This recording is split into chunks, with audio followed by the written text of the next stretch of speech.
Stephen, a late equaliser here from Daz Christie, but can you, as always, sum up the 90 minutes as a whole? Probably the worst game of football I've actually ever seen, to be honest with you.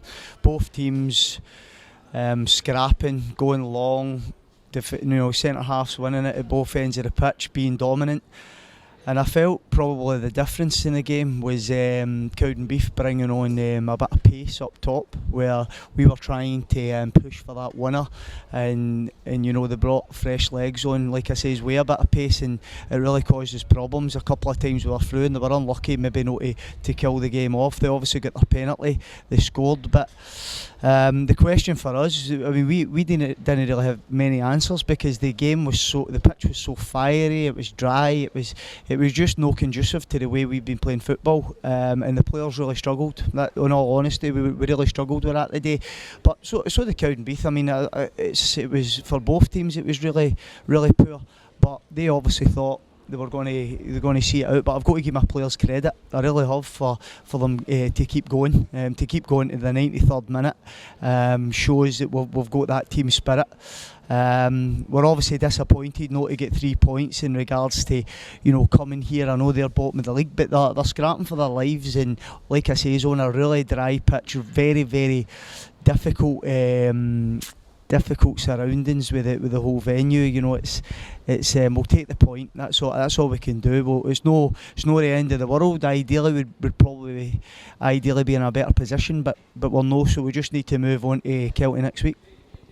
And O'Reilly's came on in the last maybe 5 minutes to try and get something. He had a couple of chances and looked quite energetic. How's he looking? Was this something you were hoping to keep you, a game you were hoping to keep you away from?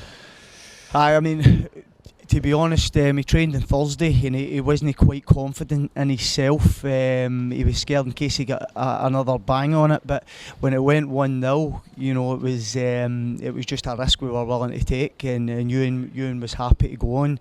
As you say, he gave us a wee bit of spark further up the pitch. He was unlucky with a turning shot as well, and he kept things alive for us. So listen, Ewan's a big player for us, but we just weren't willing to take a risk, especially at 0-0. But when they scored to go 1-0, it was one that was we threw caution to the wind.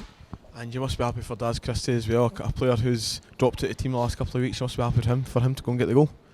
I feel for Daz, because he's not done an awful lot wrong. He really hasn't, and we've got really good quality up the top end of the pitch.